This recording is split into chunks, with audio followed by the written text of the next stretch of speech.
Good evening, good evening, good evening, good evening.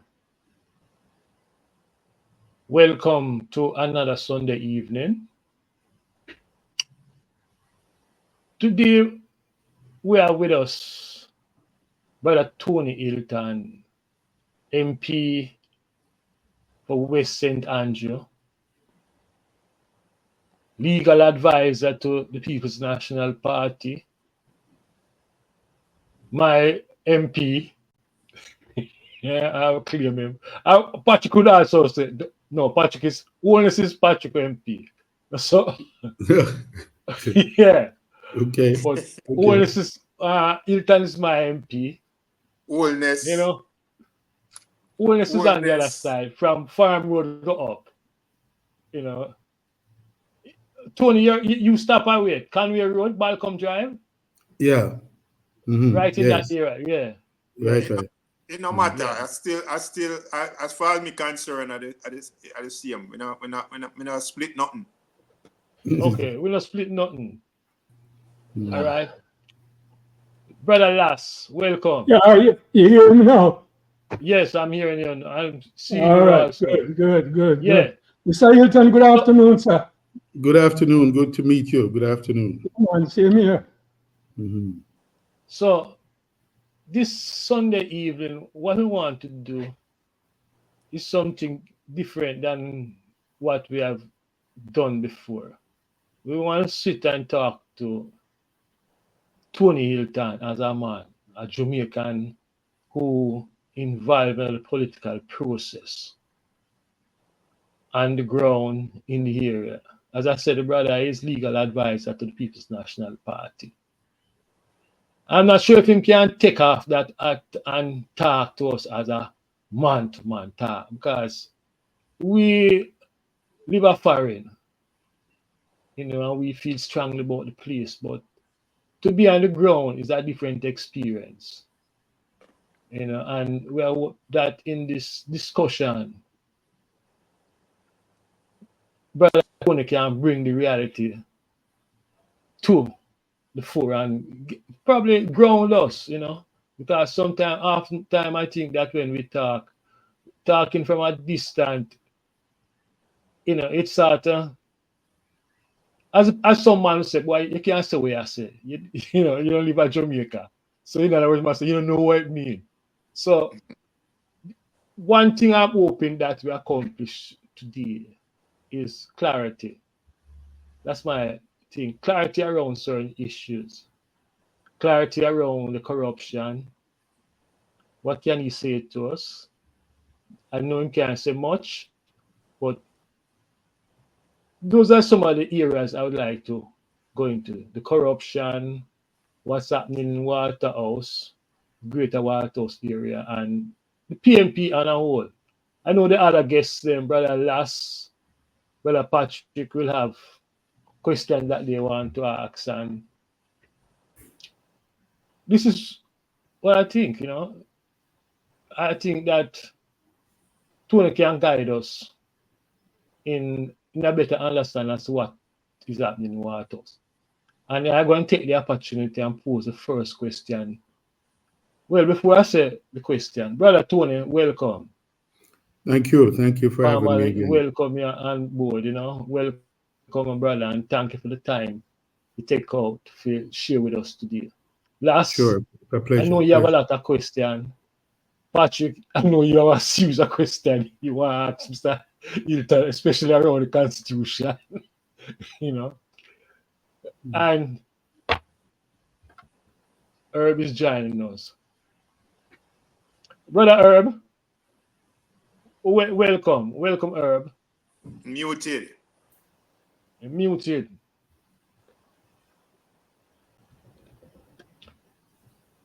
Well, let's proceed. You We will muted her. join. You muted. Okay, Yeah. sorry about that. I was saying greetings to you, special guest, Mr. Hilton, those in Mhm. the audience, and then, as usual, the panel itself. Okay. All right. Yeah, So, Thank you. Thank you, Herb. Good to see you again. same here. Mr. Hilton, you and Prime Minister Holness both represent the Greater White House in Parliament.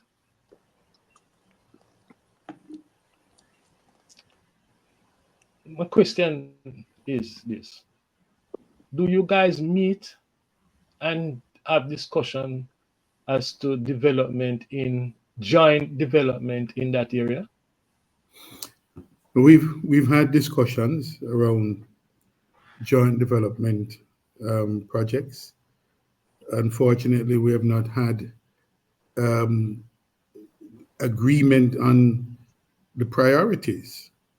So that although we've discussed the housing need for Waterhouse, for example, in my constituency, and I've been at it for quite some time. We spoke last time about, I was on with, previously we spoke about Penwood Road and some houses that I've long wanted to build in that area and along Penwood Road.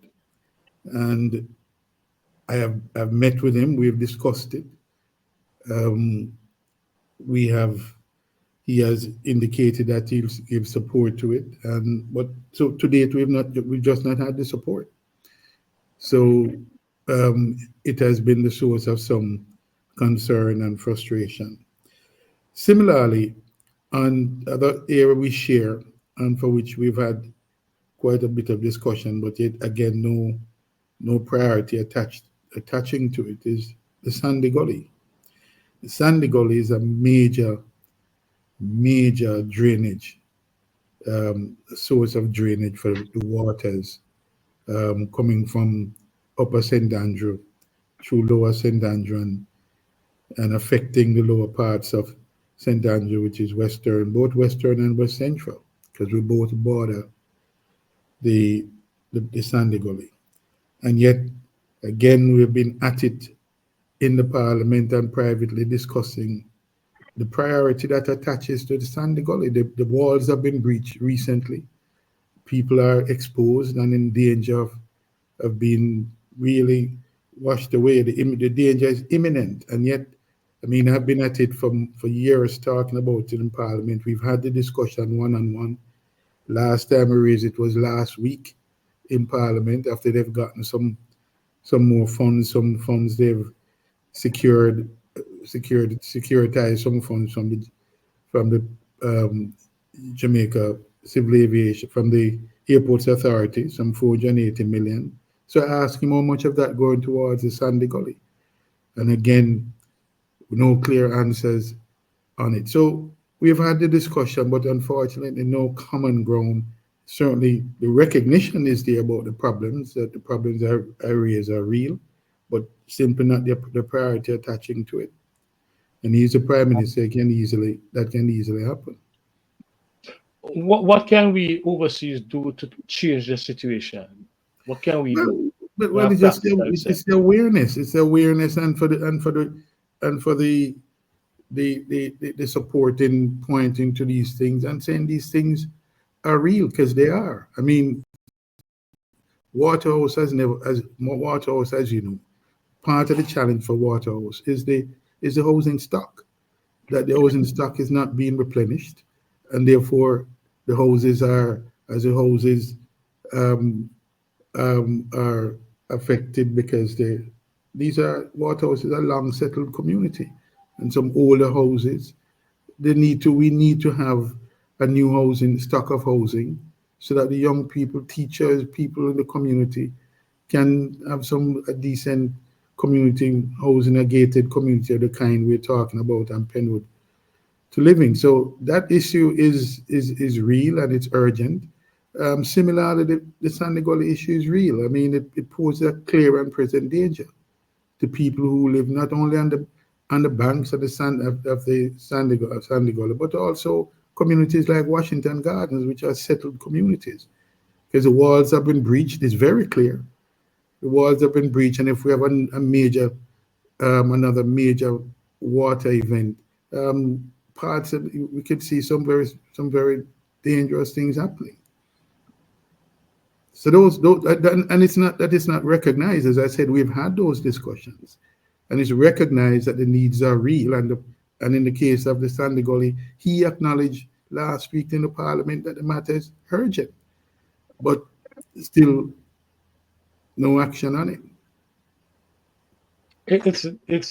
It's about 2 years now. The last time we discussed this issue, and you said the same thing then. And my concern is how we get movements on this issue, because we're talking about people life. Well, it's You know, advocacy. It's really advocacy because I'm talking, the community it's real, it's recognized, but he's saying it's too much money. And I'm saying, well, how can it be too much money? What we need to do is to begin to address some of the urgent aspects of the problem, like the breaches in the walls of the sandy gully and in the floor.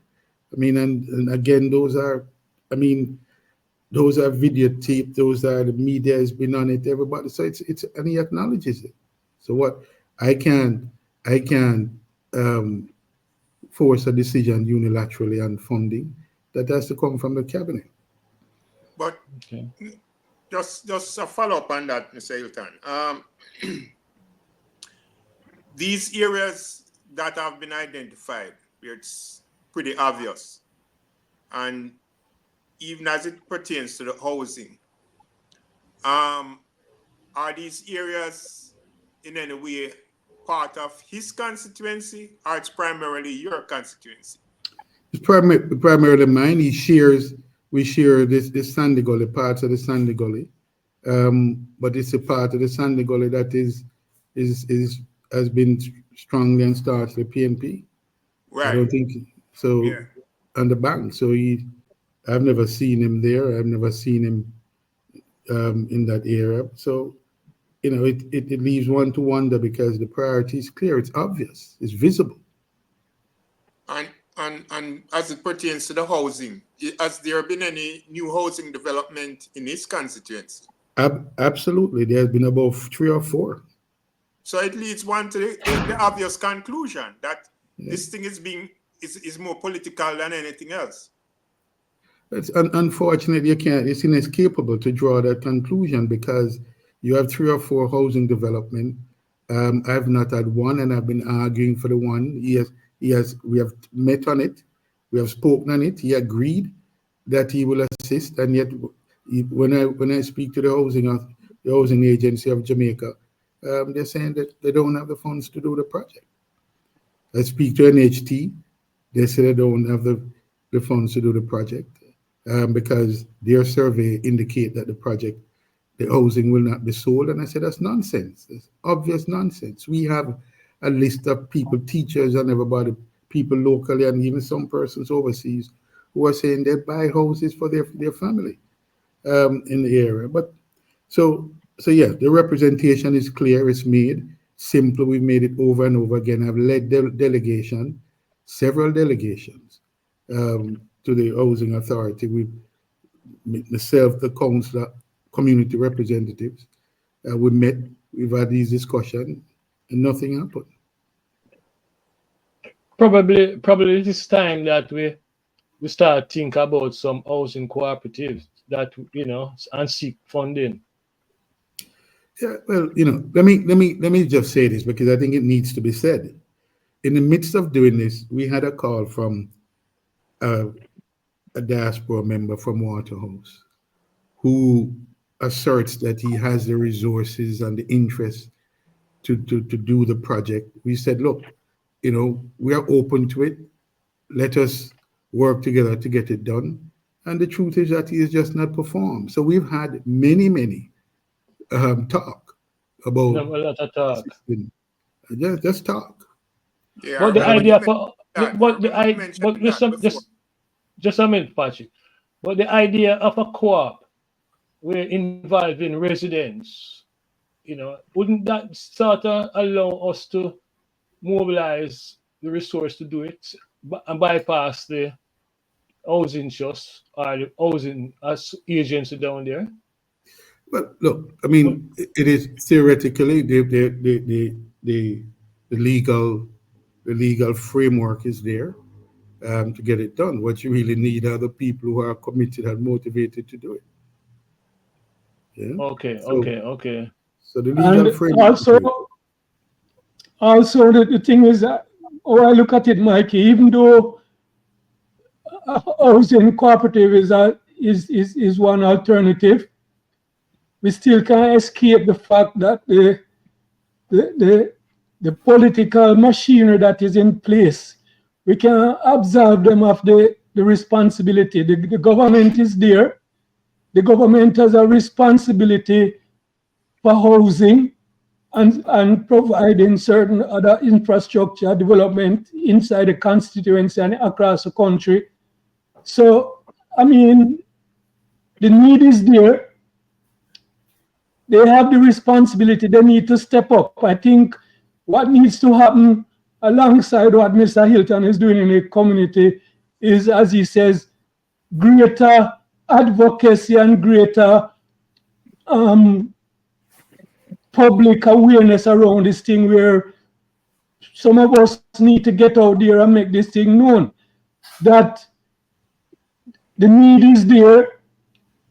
But what is happening is that the political people are dragging their feet, trying to make this thing more a partisan issue than anything else. Because when you look at West Central St. Andrew, in the last couple of decades, you have had many housing developments on the other side of the border, right? You have Colleen Court, you have Beer Farm Villa, you have lots of developments. I don't think there has been one development in the last couple of decades in Waterhouse. Housing development. Yeah, the Balcom Drive. Yeah. Apart from not couple decades, several decades. Several decades. You know, so that's correct. That's correct. disgraceful. That's disgraceful. That's correct. And I want to, I think perhaps for me the most frustrating part is, so that take, for example, common infrastructure. Let us mention common infrastructure. The water, there for West Central, there needed to be a connection to the sewage system. The sewage system ran closest to my constituency, on the Sandy Gully side. We had resurfaced, improved some work on Bay Farm Road, on West Bay Farm Road, and the sewage was needed to go from Sandy Gully to West Central. A major works project was initiated, and the pipeline ran from the banks through on West Bay Farm Road over into West Central and into the Bay Farm Villas and other places, damaging the roadway at West Bay Farm Road. I've been on the Water Commission. We've been at it since then to say you have to rehabilitate the road. You can't dig up the road and leave it at a state so that as it rains, it starts to. Right now, West Bay Farm Road is in a state. And I've been, me and them walked the community the other day. I said, man, look at the state of the thing from the time you dig it up. We've said to you, you have not reinstated the road in any sustainable fashion. And so what we have is the sewage system running from my constituency over to his to make possible the expansion and the greater development in housing over there. I thought we didn't object to it because we thought, well, for sure, we would be able now to get the Penwood Road housing scheme going, because one of the constraints, frankly, was, again, the issue of sewage and how you address the sewage problem. And so I was supportive of the project because I thought here now is an opportunity to really solve one of the major constraints on having the Penwood housing development take place. But again, after I went through, I said, I pointed out that I said, well, Prime Minister, you run the sewage through my constituency, and we believe that the sewage is going to serve for both of us, yourselves in West Central and the Penwood housing project. You built two or three housing schemes since then, and we can't get the Penwood Road project going. So, you know, it really is, it has been frustrating, and I have to talk it as it is. I mean, and this is not, I'm just speaking factually. It is left for those to draw their conclusion as to whether they think it's just simply political or otherwise. But I can only say what it is, the facts. And these are the facts.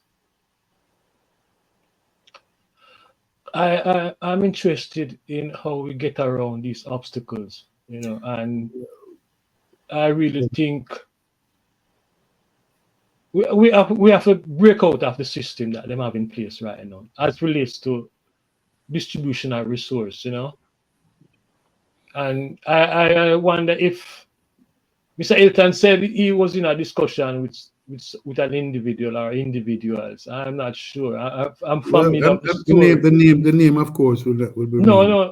We don't have to get that name. What I'm interested in is how do we get we who are overseas to support that something like that? What would it take? Well, What would I it tell you, take to move the idea? Because it's an idea that is on the table. yeah, well, from the time we started on this program, this was one of the first things we talked about. We talked about it more than once. Yes, so I'm saying from the first time I came on and followed up. So really, as I said, up to what, I think about a month ago, another individual, he came on saying, oh, well, he visited and he saw that the roads were in a terrible shape and he wanted to contribute. And we said, well, there are ways and means to contribute. But again, we just need to move from the talk mode and really get into some action, and we can coordinate. And otherwise, we just have to. Mr. How about setting up a trust, a community trust? Well, no, all of that is simple. That's a simple thing. But I'm saying what you need is committed individuals to do that. Okay. Because there's nothing more frustrating than when you have the big talk and then there's no action, and people say, well, look, it's just demotivating. So I want to shift from the local thing now to the national thing, and I want to present a concern I have to you. You are the legal advisor to the People's National Party. Now this thing blew up with coolness and corruption, and I'm interested in finding out a simple question because I have some worries. In all of the noise around holiness, what happened? Let us assume that the allegation proved to be false, fake news, as Trump said. My question to you, Tony, is this: where does Mr. Holness go to get back his reputation? Is that a worry as a lawyer that you share? Well, first of all, as a lawyer, yeah. But let me say, due process is key, and right now, Mr. Holness has chosen to pursue a certain path through the courts, and that's available to him. Whether that proves successful or not, we will see. But he has resorted to the courts. The courts are open to him. He has his lawyers. They have put together a claim, and they ask for certain remedies. The courts will examine it, and they will make a determination.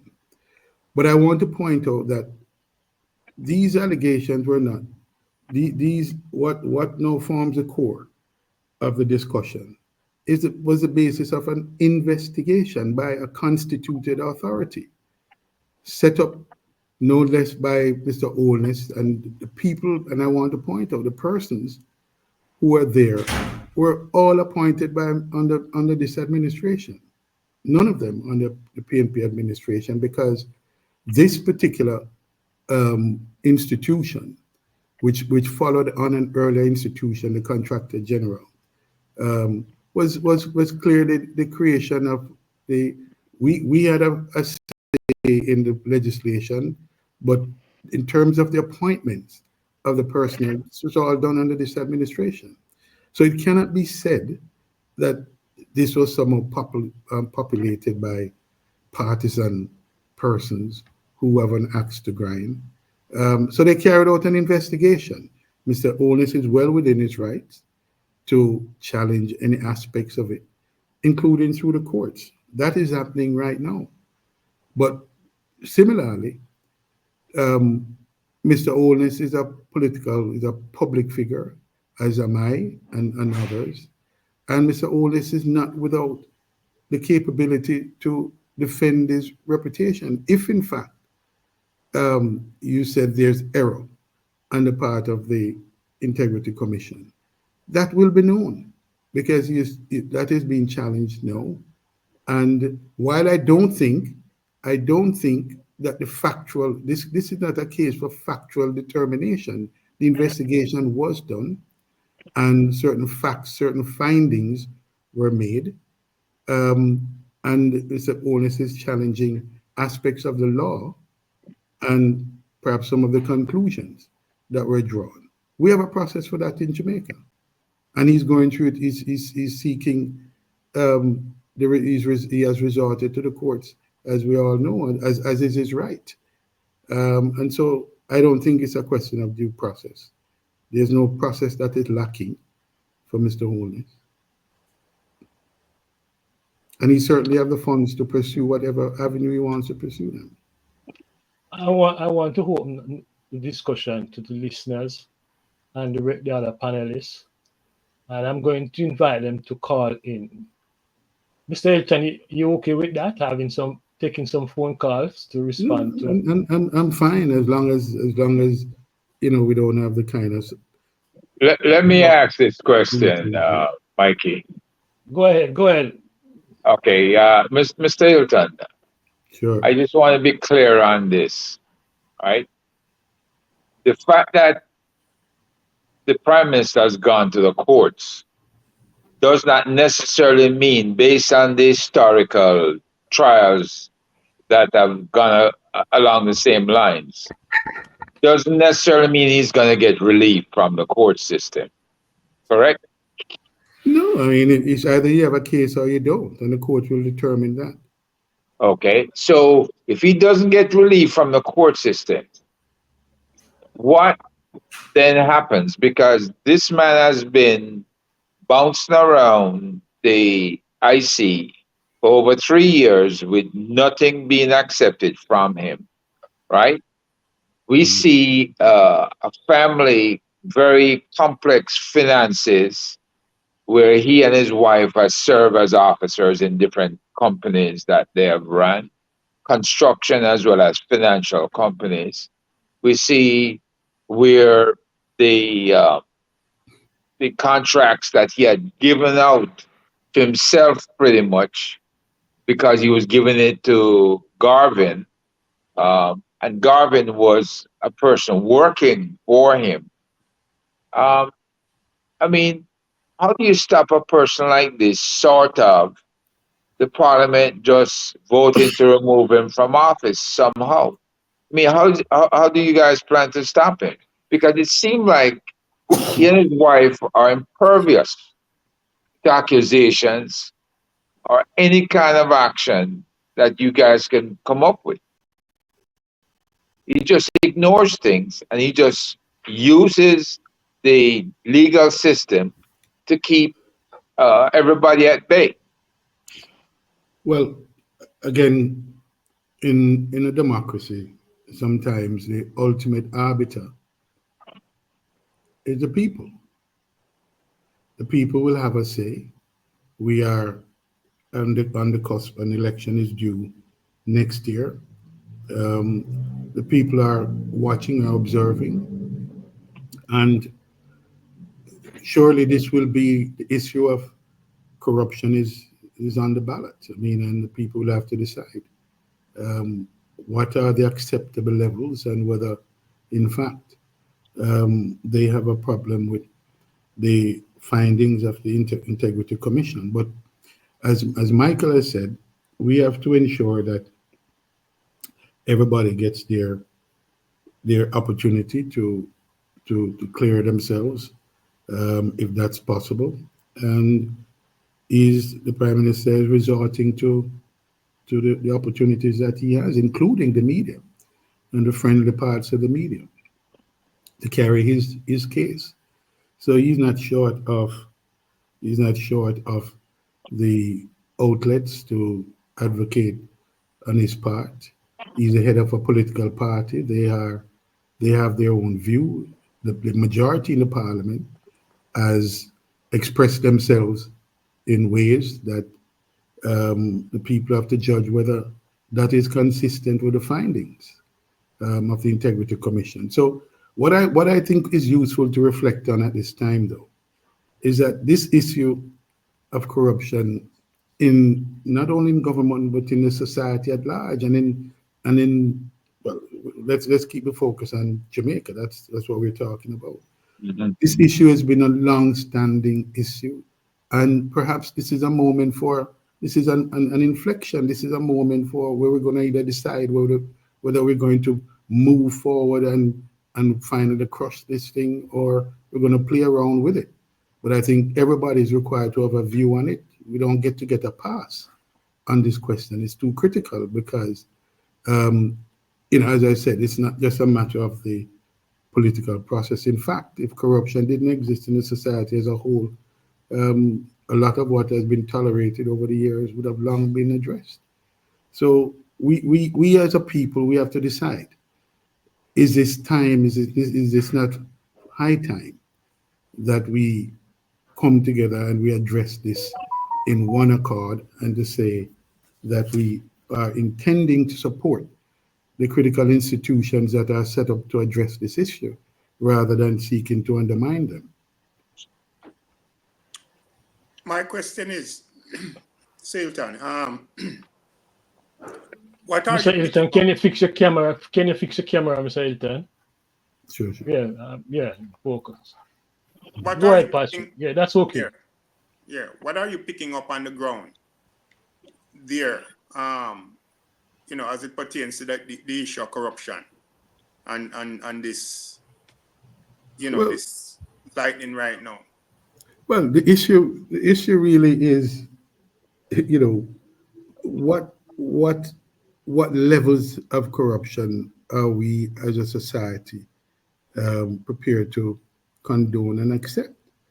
Um, Persons, there are differing views. Some persons are saying, well, you know, corruption is as you see it, and as long as they are benefiting, then it's okay. If they're not benefiting, then it's a problem. Um, Others are saying, well, there's a level to which we cannot go, and this is just too much. So everyone gets to have a view and to take a position on this. And this is what I was saying to you, Michael. It's no point in saying people are simply frustrating, so they're going to stand aside. That's just nonsense. It is our issue. It's our problem. It's not just the politician, because a number of the politicians will tell you they are called upon day in and day out to try to cut corner to facilitate someone. So the society as a whole, this is something for all of us to come together and grapple with. But the reality in Jamaica is all politicians are crook. That is where the popular narrative, which raises a No, no, no, question. Yeah, no, no, no, no, no, no, no, no, no, no, no. You said the reality. What is the reality? no, I'm not saying the reality is the belief. Nobody Oh, in the Jamaica belief. No, trusts the the belief that belief. nobody Yeah. trusts politician. And The politicians have malign character in the Jamaica. well, And well, my well, question is, can the politician be called upon to leave that process that you speak of? Because yes, I share your sentiment, the corruption problem and what level we're willing to tolerate. But can the politician lead this process? Should we look into the church or other forces to lead that sort of process? How are we going to get there? That's my well, question. well, first of all, it has never been that, and it should never be that Okay. it look to any one source for dealing with it. The politicians have a role to play and a leadership role. We've put in place. Now look at the current situation. For years, they have not been the institutions or the systems or the methods for bringing these things to light and to dealing with them. Something has been put in place over a period of time. The institution has made an investigation, put certain facts out there, and yet there are others who want to immediately attack the institution. So what is it that we're Okay. saying? What is it that we're saying? We need to be very clear on what it is that we're saying. The institutions are there. The parliament acted, um, and it's not over one period, over several periods. The current Okay. administration have the opportunity to improve, and each administration have the opportunity to improve on what exists. We have the opportunity to improve on it, and we're hearing mixed things. So we have no, there's a huge issue now as to whether unexplained wealth orders, which is a tool for investigation, whether the government is going to embrace that with alacrity and to put that in place, because it can make a difference in how we attack the problem. And the government has to lead. It has a majority that it is quite willing to use in parliament to block things and to support what it wants to support. So it has to take a leadership role. The opposition has its role, and the opposition role is larger to speak very clearly so that the issues are sharpened for the public to understand what are the choices and what are the actions that are necessary to address the problem. We've been doing that Last, consistently. But again, Michael, I don't accept the narrative that it's politicians' problem and it's politicians only. no, I'm not saying that. I'm saying that in terms of the leadership towards, the level that And we I'm want to saying, get to. in this instance, the leadership has been exercised, institutions have been built, a process has been put in place. Are we going to allow the process to be undermined or to work? What is the answer to that? One of Well, the problems let I me let see. me go let ahead. me let me Patrick, let me allow last a minute. Last guy has said, go ahead, last. Yeah, one of the Last. problems I see. You know, hear me, Mikey? Yes, man, I'm hearing you. You not hear me? Okay, Yes, one of I the am. problems I see at this current time, is that I hear Mr. Hylton saying probably it's time that all the forces come together to try and address the whole issue of corruption and not politicize the issue. The difficulty I see right here now with this present administration, as I believe I raised with you guys some time ago, is that with this present administration, they all seem to be galvanizing around defending their own reputations, defending whatever loopholes are there for them to get out of these sticky little situations rather than addressing the corruption issue itself.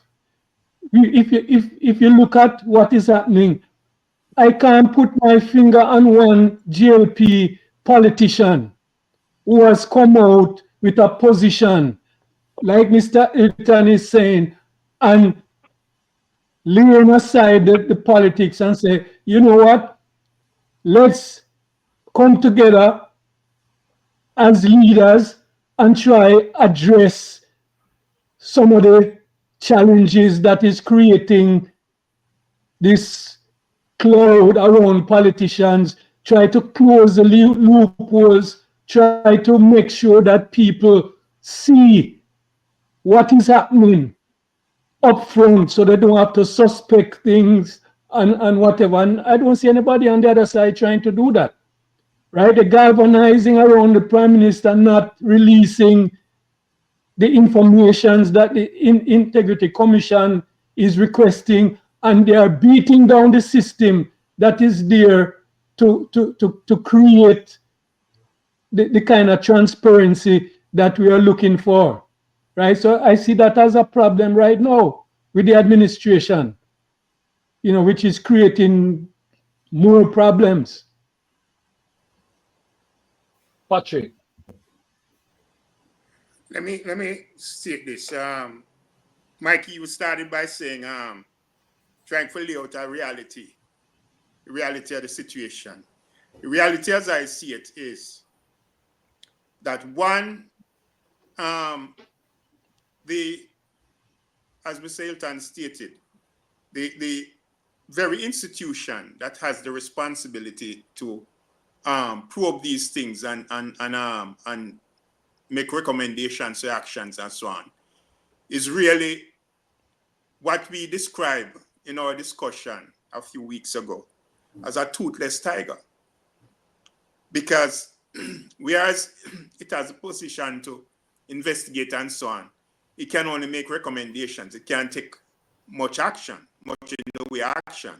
Now, from what you outlined, Mr. Hylton, and what we pick up in the news is that, of course, the Prime Minister is gonna challenge their even their little authority to do the little that they did, right?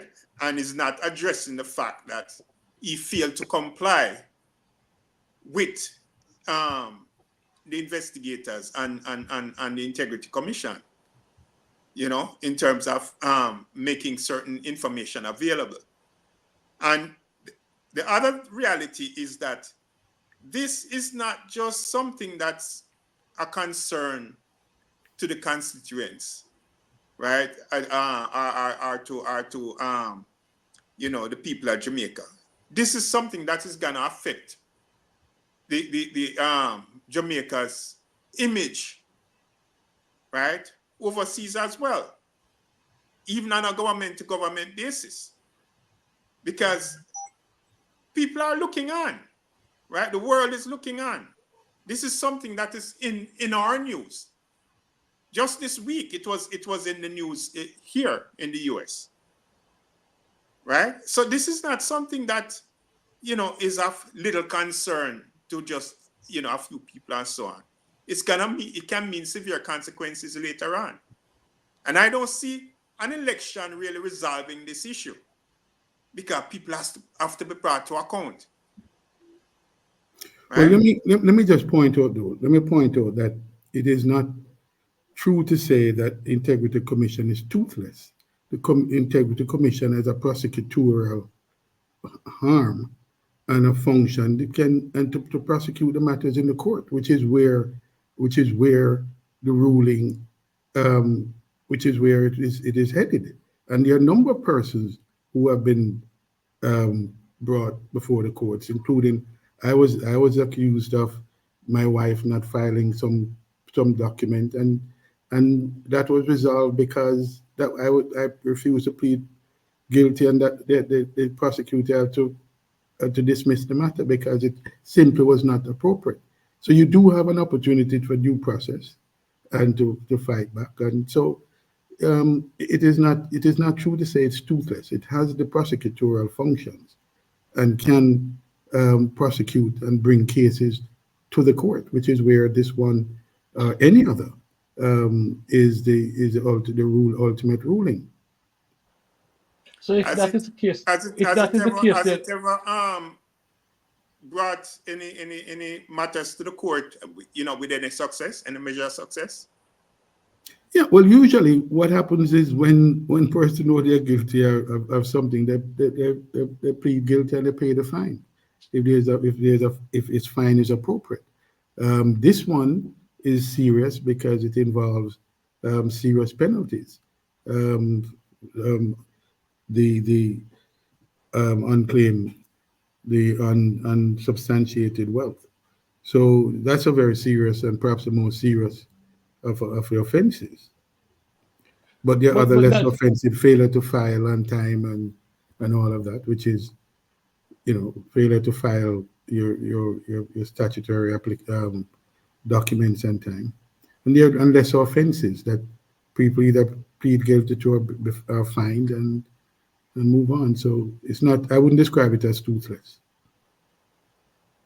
But go ahead, Lars. Go ahead. I want to ask Mr. Hylton, are you satisfied with the level of public outcry around the whole issue of corruption, especially with the Prime Minister? Well, it's not. The issue simply is that, as I said, there has been the sides have been drawn rather than this matter being seen for what it is, which is really an opportunity to examine the matter very carefully and to let the facts lead where they may. Persons, as you can imagine, someone in the person of the Prime Minister, he has his defender, people who are going to defend him regardless of what. And you have other persons, like Mike is suggesting, who are unclear about what the facts are. So people are taking different position for the time being until there's some are waiting for clarity. For some there's no clarity that will change their position because their views are very clear and very set. I think that the process needs to run its course, however long it takes, Michael. So the idea that we can't say that it has taken a long time to come to this conclusion, and then we say, hurry up and hang him. It has to run its course, and when it does, let the chips fall where they may. But for some persons, it doesn't really matter. Whatever the court says, they'll say that he's innocent, and if the court says he's guilty, some would say he's innocent, or if he's innocent, he's guilty. So it's a matter that has engaged the people. But let me respond to your question. It really is at the bottom. It really is about how, as a society, we feel about the issue of corruption.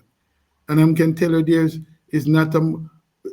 are differing views on it. If it's corrupt and you benefit from it, some people are supportive of it, and others, if they're not benefiting, well, it's a crime if they're not benefiting. But we have to say these are the rules, and whether you benefit or not, it's wrong.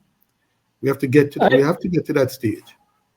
I asked that question, Mr. Hylton, because I'm wondering if part of the problem with the people taking corruption seriously is that over the years they have felt that the politicians not dealing with corruption seriously, they're only using it, they're only weaponizing it against each other.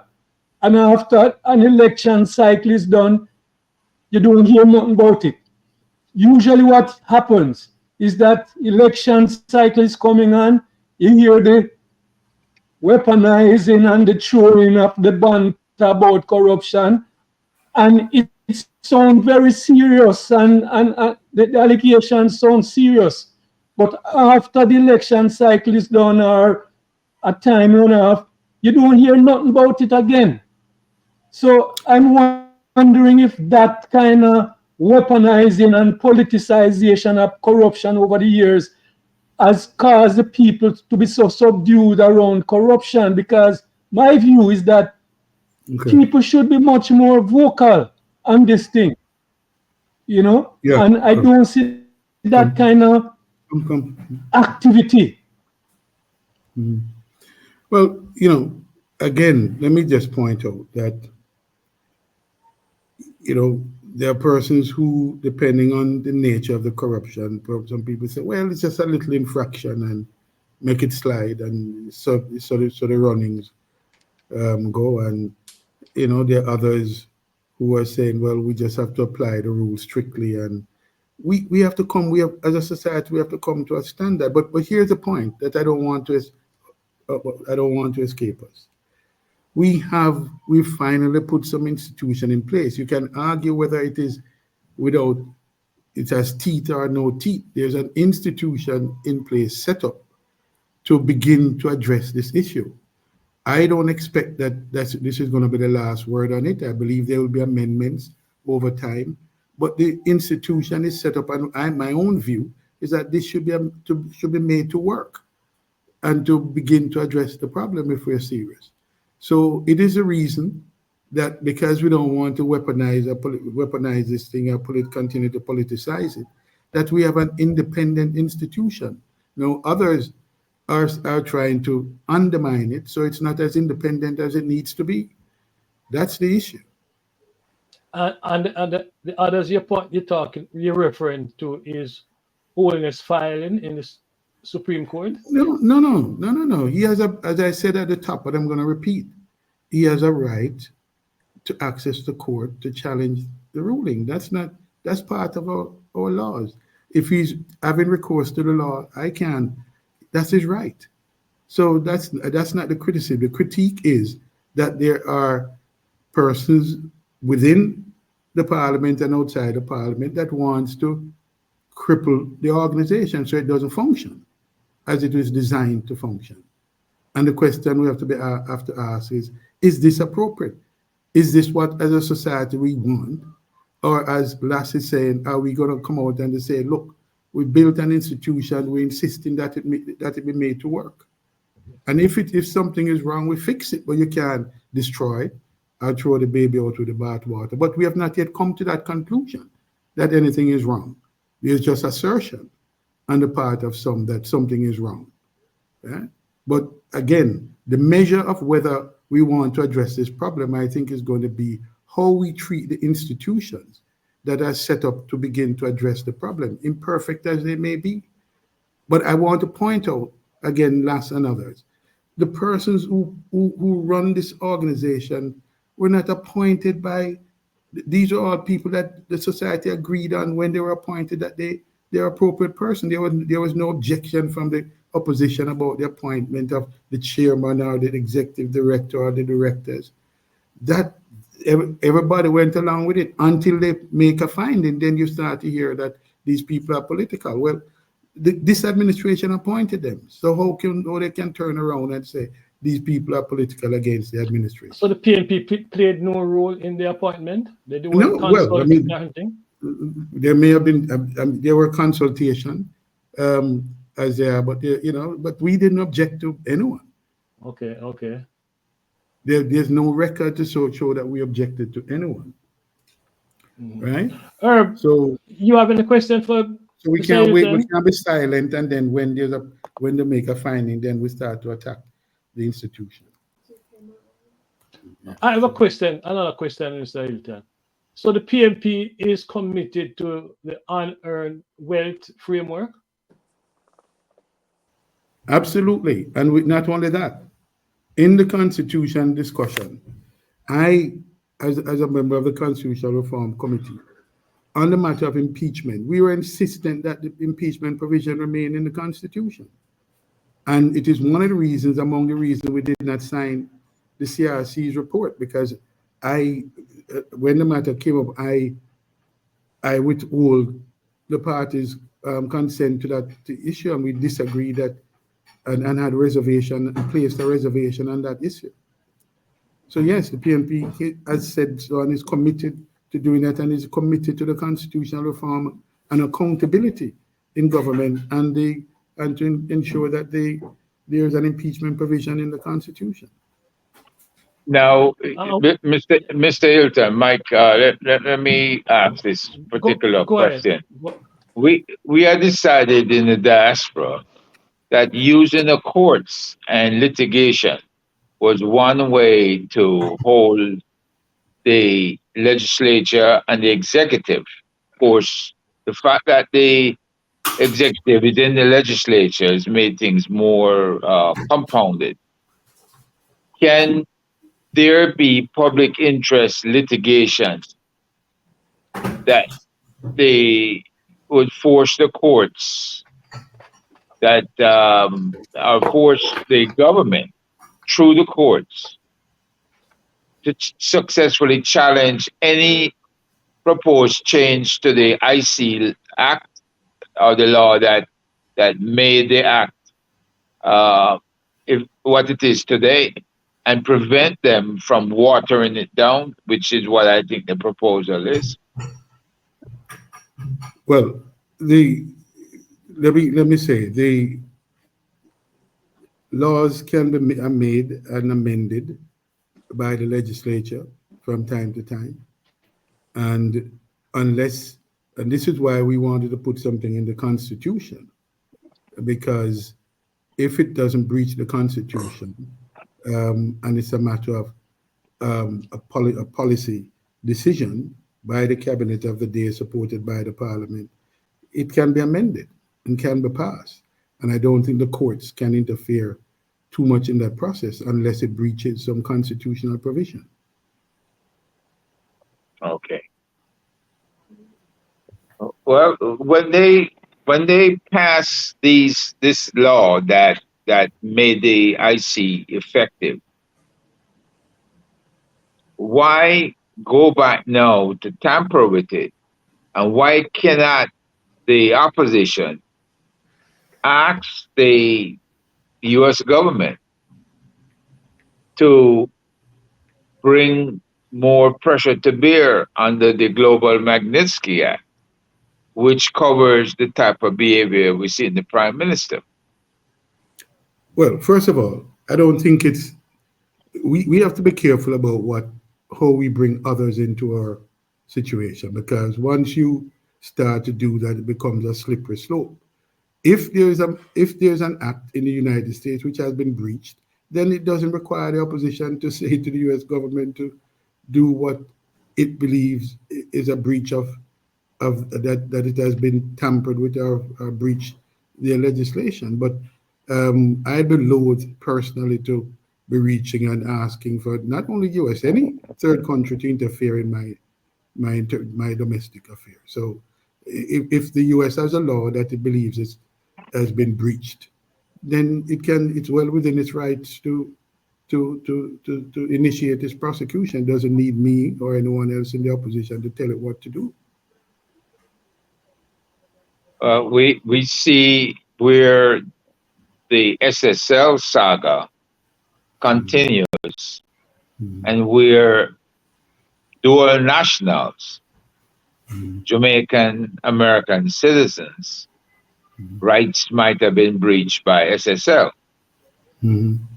but we don't see any investigations being uh, conducted by the FBI or Homeland Security investigations.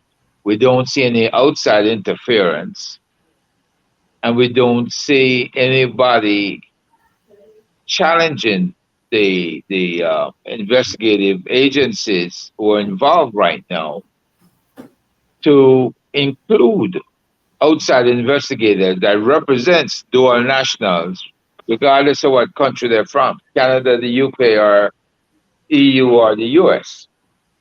Well, that's not what we're told by the government, and to the best of my knowledge, that is not the case. The case is um, external, external.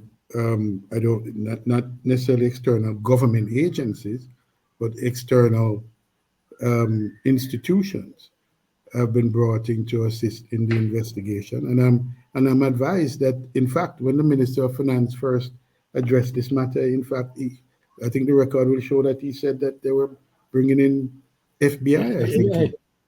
Yeah, Yeah, he FBI. which did say which that. turned out to be untrue. Well, again, um, well, we need to trumpet that to say that it is untrue. If you know that it is untrue, then we need to say that. But that's what he said. That's what he said. Mhm. But, but, but It's a, like I said, it's a slippery slope, because some of us in the diaspora would like to go directly to the ambassador and say, look, you are sitting here and you're like a bump on the log. You're not paying attention to what's actually going on. Americans of Jamaican descent are being hurt, and you have not been taking any action to remedy the situation. Um, that's the same way of asking the US government in an unofficial manner to interfere, which they would be doing it to protect your fellow Jamaicans who happen to be dual Hold up, nationals. hold up. Are you saying that the government must invite the US to come into Jamaica, and that's what you're saying? No, no, Run I interference saying in Jamaica? I saying we as dual nationals Yeah.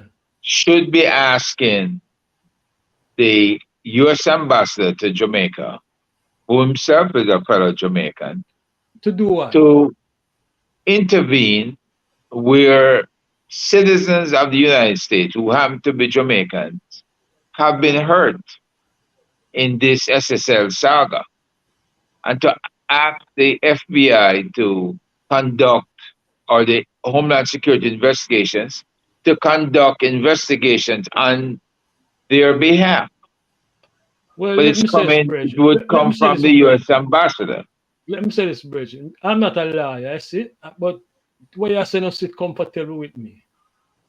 You know, Well, the right? issue is not a legal issue, really. The issue really is more a political one, because Yeah.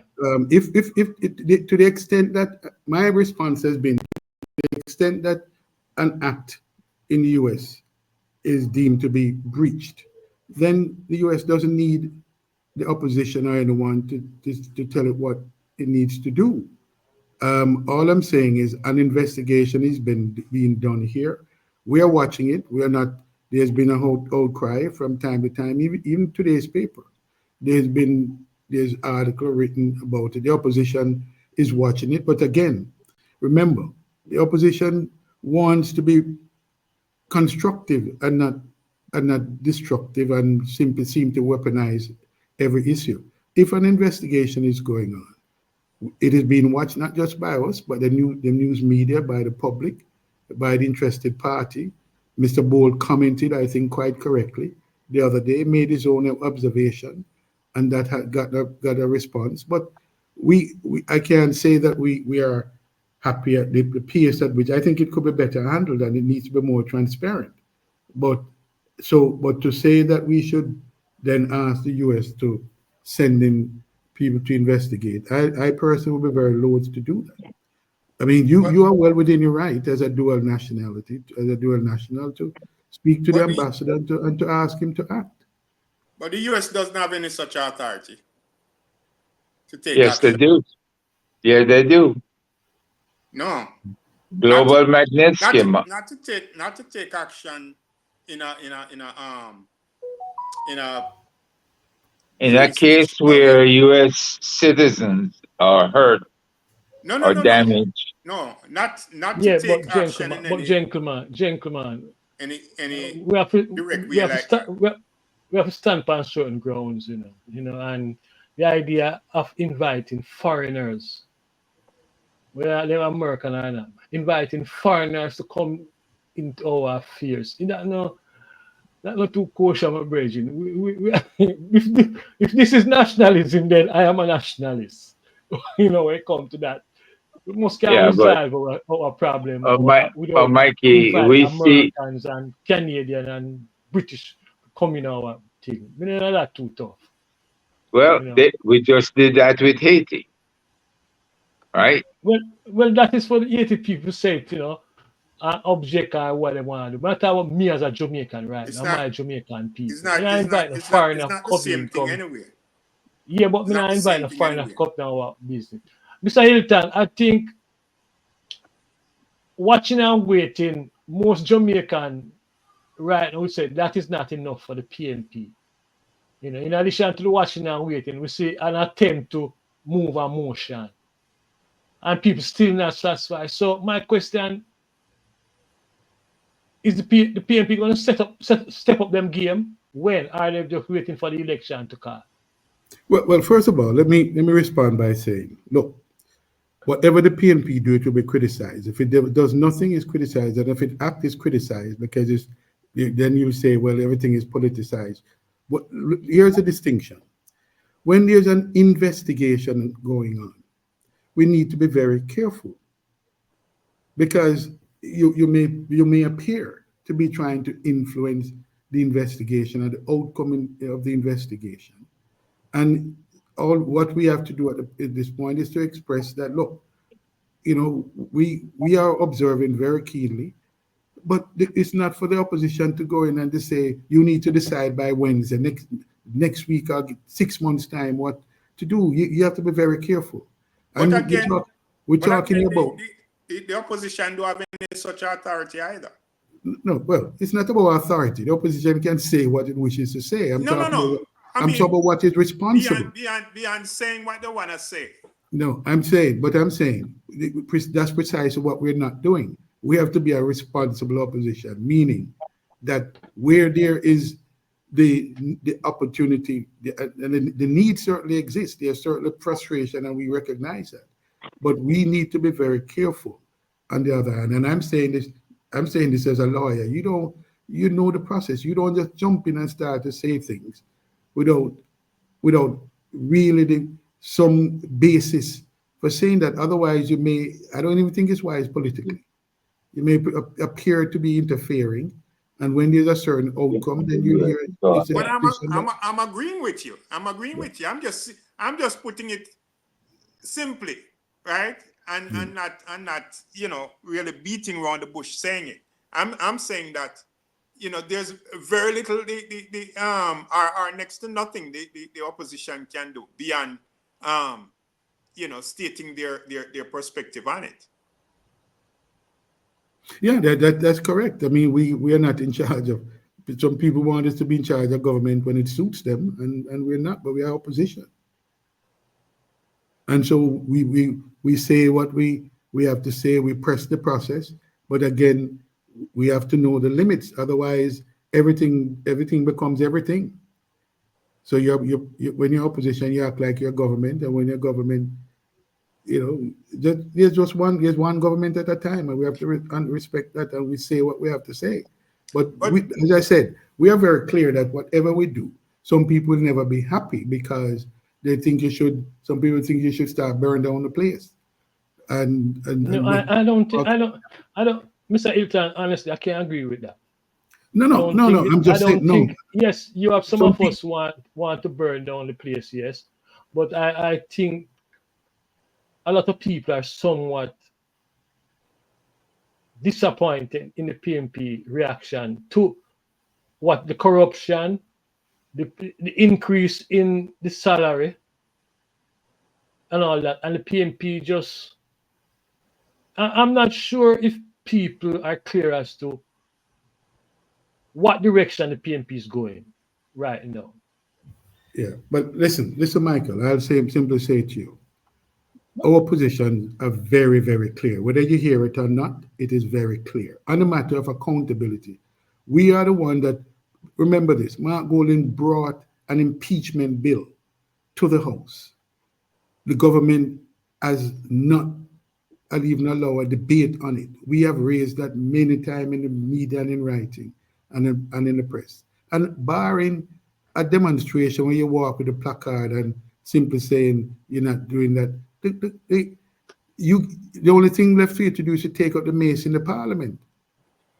Right? So I'm simply saying to you, there, as was said earlier, if you don't accept that there are limits to what any opposition can do, the opposition can become the government overnight.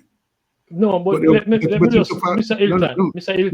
Let me repeat. Michael, let me repeat my point. Go ahead. Insofar as the opposition position, only someone who refused to hear, because the opposition is very clear on the matter of corruption, that we accountability in government, so much so that we are defending the position, and it's the reason why we didn't sign the Constitutional Reform Commission report.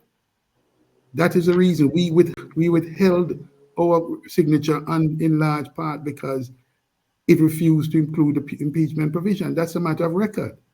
Now, it is also a matter of record that the PNP sat in a parliament with a member of parliament who brutalized his wife with a stool.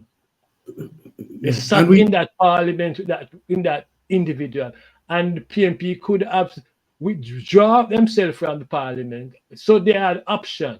So the question for me is the politics of the PNP. Let me say this to you, Michael. Let me welcome John to the conversation. John, you miss a good part, but you can't catch up. I'm not hearing you. You're mute. Mr. Hylton. Go ahead, Mr. Hylton. Let me say this, Michael. I said that I come at the right time. Hello, Mr. Hylton. Okay. Hello. Welcome. Let me say this. you understand that the options are to walk out of Parliament and stay out of Parliament. Now, I can tell you from where you sit, I don't know how you are judging from where you sit, but from where we sit, the Jamaican people, at least those in Jamaica, are very clear that they send you to Parliament to protect their interests in the Parliament. The Jamaican people are equally clear about the situation with Wright and how the Jamaica Labour Party has finagled and again played with the parliamentary rules to protect Wright. And they are very clear that that is what occurred. Similarly, they are very clear that they attempt to change the rules about when to table reports in the House, whether it be from the contract from the Auditor General or the Integrity Commission. That was an interference with a settled convention and rule. So the people, again, are observing, we objected to that. But if your position is that we should walk out and stay out, because if you walk out one day and he persists and he sits where he sits, then the next day you have to keep walking out. And at what stage do you protect the people's legitimate other interests? Because the people are not only interested in Wright and what he's done, the people have made up their mind about that. But So you our view is, so let me say to you. What? Go ahead. Mr. Golden walked out of Parliament right after the motion was blocked. Yeah, but I'm saying to you. Yeah, but I'm saying to you, Michael. So if he walks out and you saw that, are you suggesting that we stay out until they do something with Mr. Wright or in any other action? You can show your displeasure by walking out, but the walking out business doesn't work every time, because every time you walk out, you give the government a free hand to do all kinds of things in your absence. You need to be aware of that. Okay, John. So no, we're not going to keep walking out and staying out of Parliament. We'll express ourselves on it, but I'm saying, and including going on the steps of the old God knows and finish our report so that people know what our position is. But you have a duty to stay in the Parliament and protect the other legitimate interests of the people. Okay. John, your turn. Question from Mr. Hylton. Yes, I'm glad. I'm sorry, first of all, Mr. Hylton. Mr. Hylton, let me be decent and welcome you. And because Nita tell me the efforts you are making to assist the community, and I'm a part of those efforts. So I want to thank you for that effort. Well, John, I'm sorry to be late. John, let me declare that that those efforts are unbeknownst to me. What are those efforts? Well, in terms of the community program is over more than 2 years now. I'm talking to Nita about it. And my understanding is that you are sympathetic at worst and you contribute whatever you can at best. Is that wrong? Am I being ill-informed? No, but I do that all the time on a range of things. My specific question to you is, what are those programs? No. Well, I don't, maybe the word. Yeah, don't be defensive. No. Those are your word. I'm not. I just need to know. If you. Well, I only know that you, as the member of Parliament, as he calling you and ask you for help, and that you have done things to assist in the programs that the youths and the community would like to get organized there. I don't have any detail. I can't say you bring 10 chair or you bring 20 table and so on. I just know that you're also on this program, which is also a very positive sign. So those are some of the things that I would be referring to. I don't want to give more credit than where credit is due, but at the same time, I don't want to make it appear as though you are, you make no contribution or you're not sympathetic to the cause in the Waterhouse community. Is that okay, sir? No, well, John, let me just say, I am not Mr. being Hylton. defensive.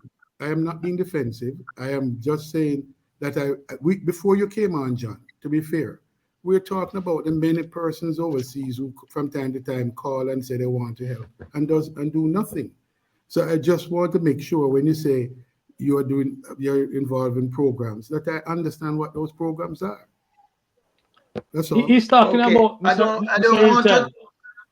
Mr. Hylton, Yes. John is referring to the effort around the studio at the center, how we moving towards that, you know. Well, as you And know, yeah, yeah, as you know, that's that's another project that I just got to sleep in the government. I mean, we woke them up the other day, and they just went back to sleep. But that's okay. Anyway, yes, thank you. I also want to apologize to all of the members of the panel and to the guests who are listening because of the time it took me. I tell you, I do have a challenge with this laptop because if I don't turn it on 45 minutes before, it gives me hell. I try to speed it up and it end up being even worse off. So on that note, I only have one question and one comment.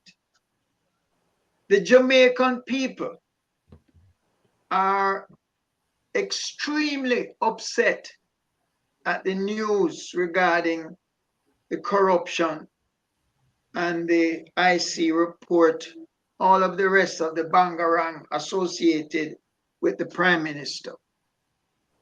And it is somewhat disturbing to me, and I'm sure to others, that the main opposition party, namely the People's National Party, have done what I would call 20% of protests. Protests in terms of press conference, protests in terms of statements in Parliament, but no protests on the street. I think is a glaring example. Why is it that the People's National Party cannot bring out 3,000, 4,000, 5,000 people on the street and demand some concrete resolution to the issue at hand? It's appalling to me. It almost said to me that you have something to hide. You can't go further than where it has gone in terms of representation. When I just came on, I hear about gavel. Take up the gavel and all. You know, the Jamaican people. The mace, not the gavel. Sorry, the mace. Thank you, Patrick. But you know what I'm talking.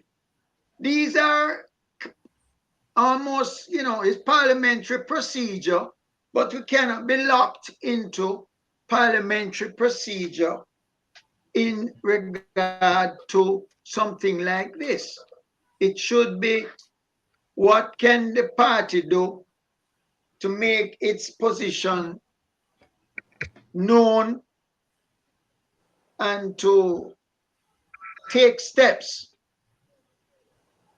and that is one of the main forms, namely some sort of protestation on the street. Is this not an issue that demands something of that nature? And why would the PNP not look in that direction? Well, first of all, I've listened to you and I want you to listen to my response. First of all, how would you know whether we look in that direction or not? But more than that, more fundamentally, we started the show with the host asking about due process and asking me what would happen in the event that all of this is an injustice to Mr. Holness. That's what we started this program.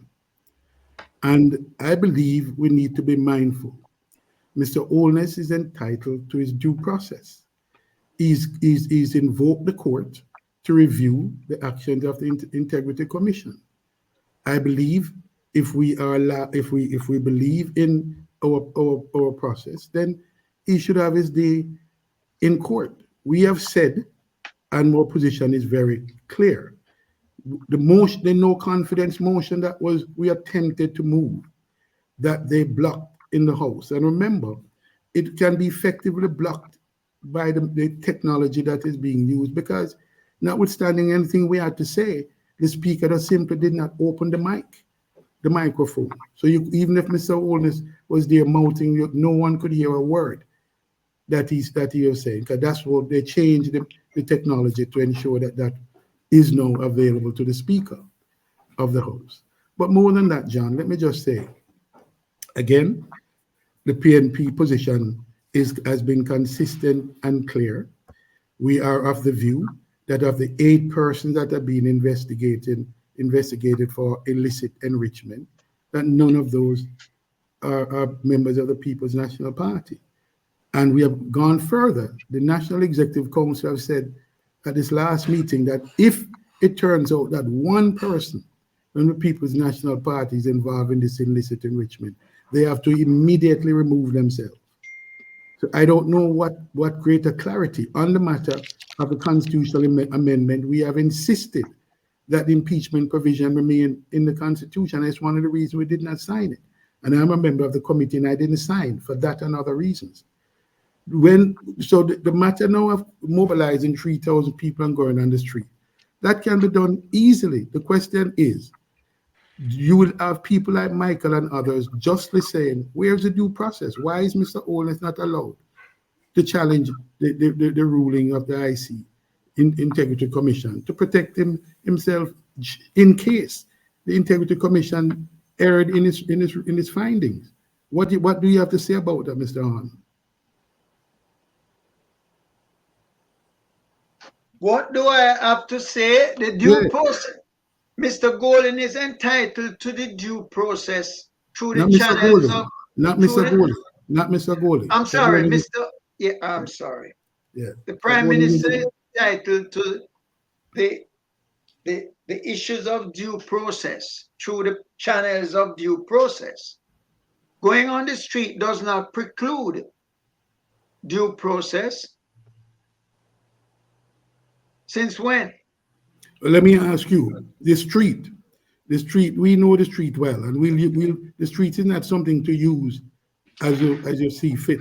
The street is something to use to mobilize correctly. I hope you heard what I said, and your host need to speak, because he started this program by expressing a concern that he has about Mr. Holness's right and his due process of law. And I'm saying, if you agree with him that he has a right to challenge, and we should hear what the court have to say, than to go and to say he is guilty.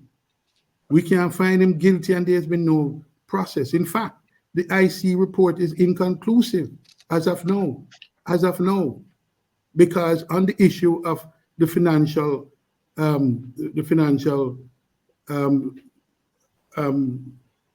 mismanagement. Allegations. They're all allegations. Correct. So if you go take to the streets and mobilize 10,000 people on the basis of allegation, and the court were to find that the IC, the Integrity Commission, erred, then what do? You go back and protest what? What do you go back and protest?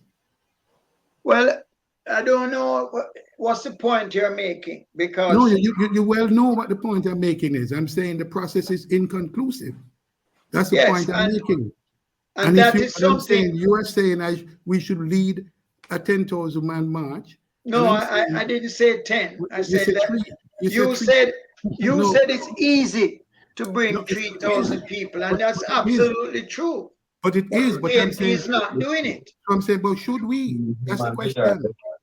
That's the question I'm raising, John. Should we? And I pose a question in ways that you well understand, because your host raised the question. And I'm saying to you, if the process is inconclusive and incomplete, what does a responsible opposition do? You take to the streets, and then you find that the process properly concluded is in the opposite direction, that the man is not guilty as charged, then what do? You have egg on your face, John. Yes, you would have egg on your face. All right. So, and that will be responsible.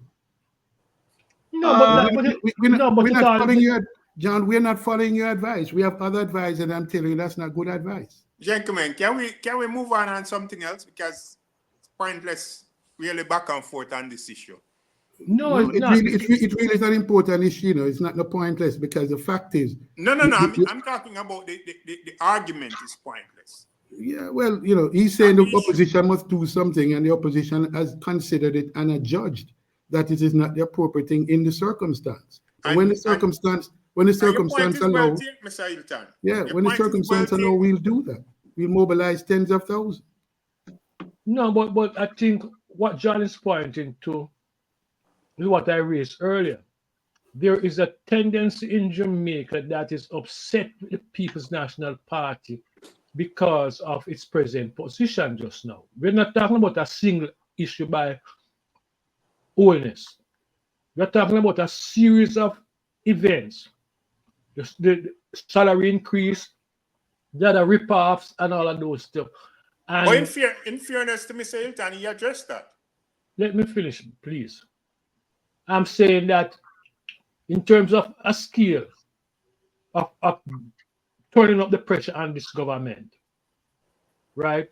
The most the PNP has done is the motion they move in the parliament. Others are saying the PNP need to do more, which I think that is what John is saying. Of course, that's what John is saying. But again, what is the more?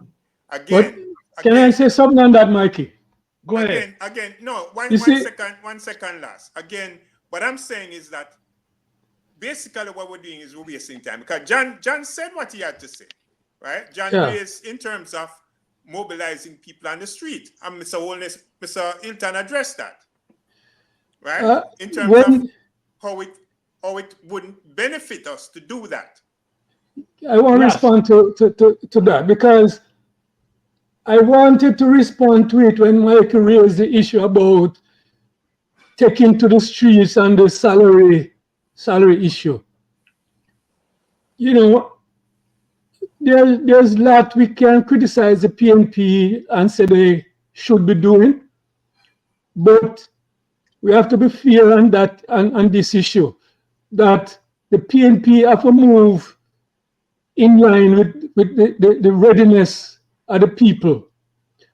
And a lot of issues in Jamaica right now, the more politically aware people want to take to the streets and say the party or the people should take to the streets, but a lot of the ordinary people are not there in wanting to take to the streets. They are not that politically motivated at this time, right, to want to take to the streets. I remember those days when we were in Jamaica and the least thing happened. It was easy for us to go inside the community and get people out. And it's almost spontaneous to respond to certain things. We saw with the salary increase where some people took to the streets, and the kind of support that the ordinary citizens gave to those kind of activity was not there. So the party or any party, right, in opposition now have to be taking the people along, can't be running too far ahead of them, right? And then the disappointments come when you achieve nothing out of it. So I just wanted to make that point, because when Mikey raised the issue about the demonstrations, about the salary increase, it was clear that the people were not, the party could go inside the community and try and mobilize people. If the people are not ready to take to the streets, what the party is going to do? Not just the PNP, but any organization in opposition, right? if the people not ready for that kind of action, it don't make sense to even call for it. Mr. Hylton, Yes, Michael. when the PMP had the conference, you and others provide transportation for people from Waterhouse to go to the conference. I want to tell you, and you must have been told about this, that a number of youths from our bottom capture went to the conference and they went there on their own initiative. When a certain man checked them and said, well, to explain that to me, them say, well, owners have to go. Them own movement, them own initiative and go to the conference, which show that there's a definite shift among the people. I don't know what the organizer advising the PMP or what have you, but I know there's a shift have taken place among the ordinary people, and I think the PMP should try and tap into that shift, because there's definitely a shift. But Michael, let me just say to you, first of all, you're correct in what was reported to you. I'm aware that is so. But I'm saying that's among that same group of youths. Because I went into the community last week and spoke to a few of them. And among that same group of youth, it was just good to see an awareness, because that same group of youth 6 months ago was disinterested. So there is an awakening, but that doesn't mean that they're ready to take to the streets. They're just aware that, look, this thing is a serious problem. So I'm just saying to you, a judgment. Well, first of all, it's not even a judgment. Leadership, sound leadership, me believe in sound leadership, not just reckless leadership. Everything you go and make noise and jump up and down. The truth is that, as I've said, Mr. Oles has invoked the courts to review the actions of the IC. He's entitled to do that. We can take to the streets and make the noise. Yes, we can. We have that free will. Jamaica is still a free country. We can do that. But I'm saying to you, a responsible opposition in the face of what is mounted and an allegation is made, simply assesses, not even wait. It can go ahead if it has information to say that all of what is in there is true. It can go out and say, well, we believe it is true and we're going to make a judgment call. But I'm saying in the absence of that, then you simply know there are other ways and means that you can challenge it, and we are using those other ways and means. The fact that we haven't taken to the streets doesn't mean that it is of any less concern to us. Neither that, the SSL and other matters. But taking to the streets is, you don't just take to the street because you can mobilize 3,000 or 10,000 people. You really have to make sure that you lead them properly and in the right direction. But some people, for some people that don't matter. You just lead them anywhere. Well, that don't apply to me, but I would like to know, there is never a time when people have the option of protest when there are not other means by which issues can be addressed. So to say to me that it's wrong to go on the street, because I said no such thing. In this issue, you said I said no such thing. I said no such thing. It would be reckless. I said no such thing. What did you say? What did you say? Well, you may want to listen carefully, because I will not accept what you're saying. I've simply said a judgment has to be made at every stage. Right? You have to look at the circumstance. You have to understand what is happening in the judgment. And I'm saying to you, our judgment as of today, that could change tomorrow or next week. I don't know that. So I'm not saying that it's not a matter to be protested over. You have to understand the time of day. Right? So you in an easy chair, you can say there we are the ones who will be on the street, and we're saying you don't just take the street because it's my point, Mr. Hylton, is a little different. Well, go ahead and say it. My point is a little different. There is almost no circumstance. You can say it differently, but it's the same point. Go ahead. I'm listening. You're a lawyer, John, Mr. Hylton. I can tell you're a lawyer. No, My no. point is this. Mike, let me get this in. Yes, Herbie, let's see your point, Herbie, because you span the legalese and protestees. Let's All hear right, your point. Yeah. if you say so, John. But Mr. Hilton, in seriousness, I thought we were. We're all being serious.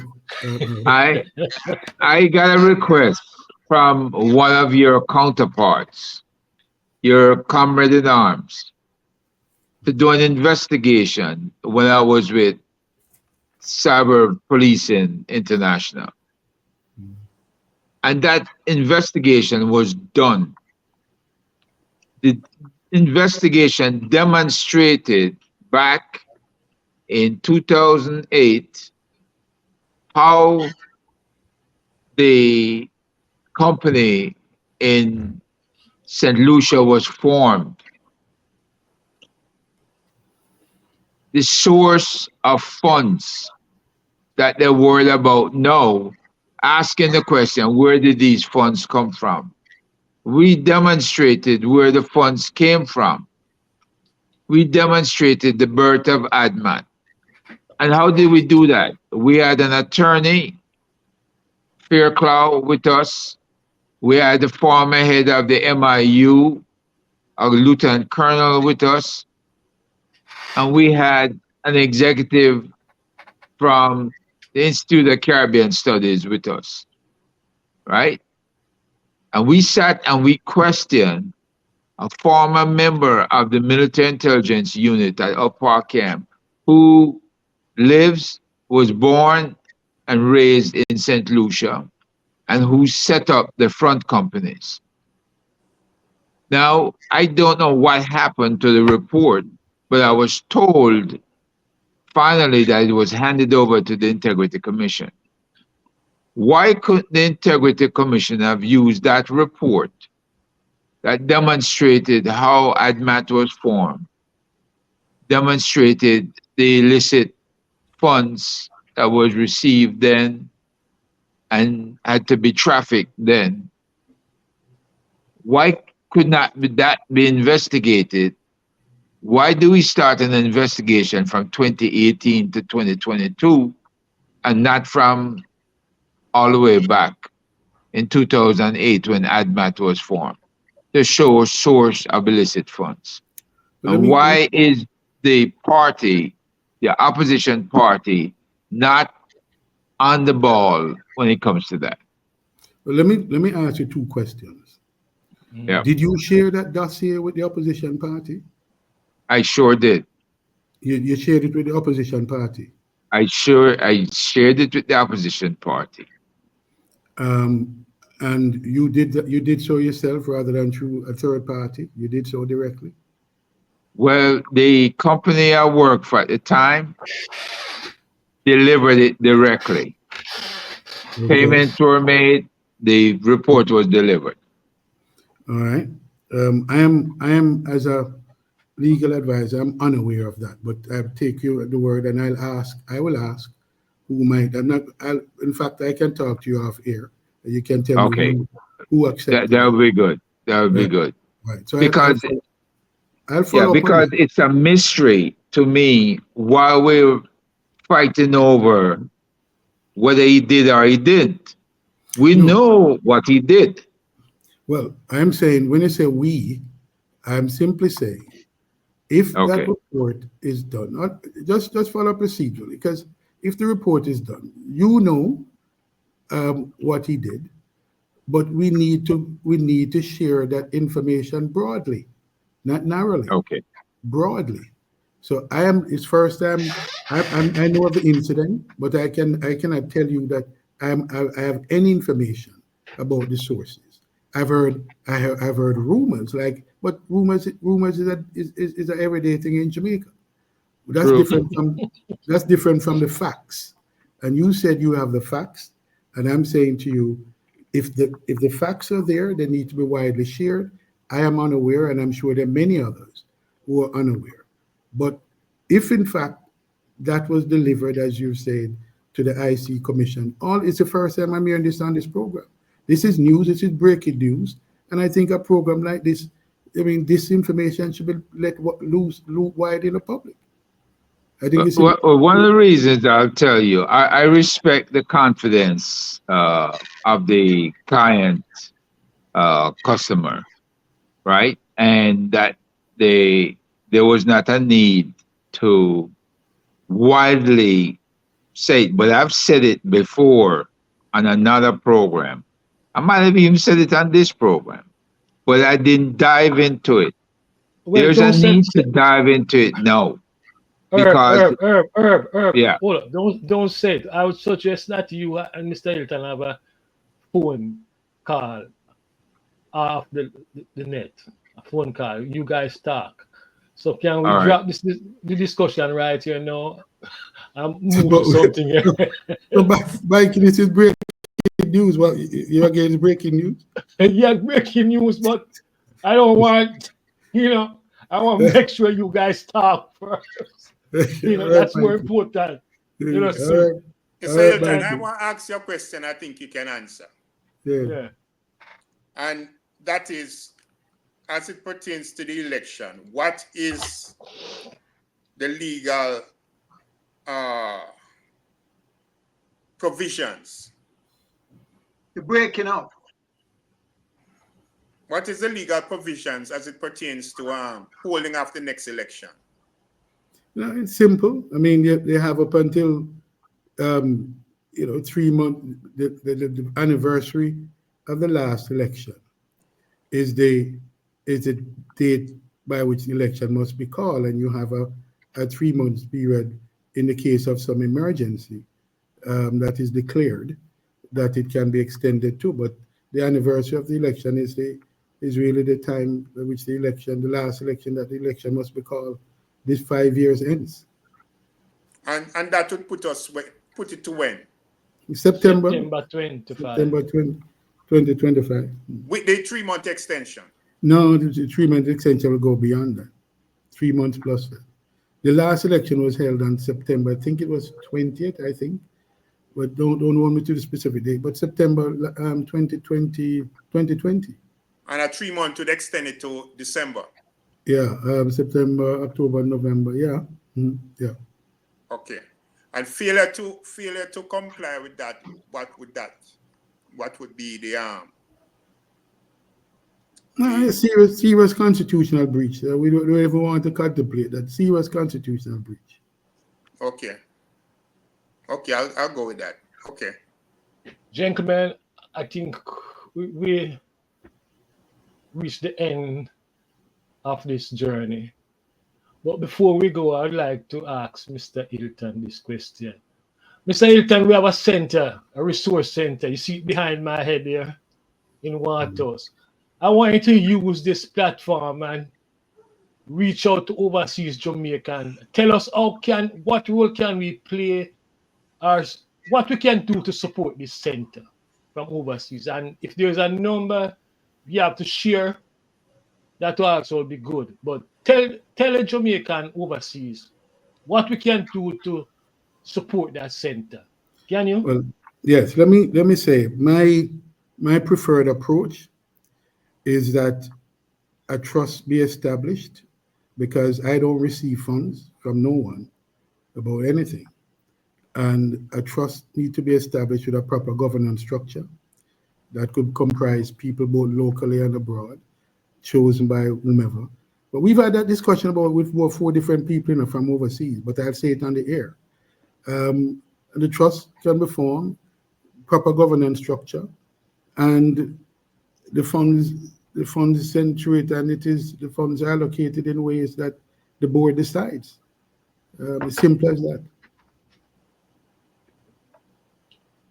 In terms of the center, other activities happening there, program, work study program, what's happening at the center? Yeah, well, right now there's an issue. We need to change the STC. There's concern in the community, and we have a process underway so that there can be a meeting. I think you have to have a meeting. There's a governance structure in place now that needs to be re-examined, and we'll be having a meeting shortly to re-examine that. But we need to get active participants in place who can govern it. I don't run these institutions as political institutions. They are community institutions, and what I want to see is proper governance for the institutions, that they are responsive. They're responsive to the concerns of the community.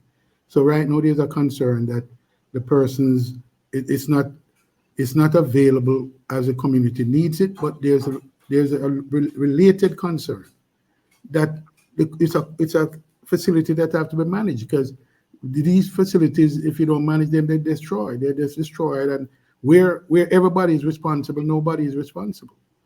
So I believe we have to put a proper structure. How is it supported now, Mr. Hylton? Huh? How is it supported now? How is the center supported? Right? How is the center supported now? Who's responsible for the? Well, as I said, there is the SDC. Maintenance and care and upkeep of the building. No. Okay. There's a SDC. The SDC is the body. There's a committee in place now that itself needs to be refreshed, reviewed and refreshed. And we're in that process now where we're going to do that shortly. But on the matter of maintenance, it's really what the member of parliament or the council have to offer, really. That's it. That's a real answer. And we, right now we have a program, a boxing program we want to implement. We have other programs there, the music studio to be completed, and we need a more dynamic SD body at the center to really carry the center and to be responsive to the community. Well, if this structure you're putting in place will be open to overseas Jamaican, you count me down. I'm willing to make a contribution to that structure. All right, Mr. Hylton? All right, we can talk about it, but I think we'll set up the trust first, and so people can contribute, and you can be part of the board. So whatever. Okay, so I think that's a charge Mr. Hylton just put before us. Setting up a trust, the White House trust or something. Gentlemen, I hope you enjoy this session, this brief session, Mr. Hylton.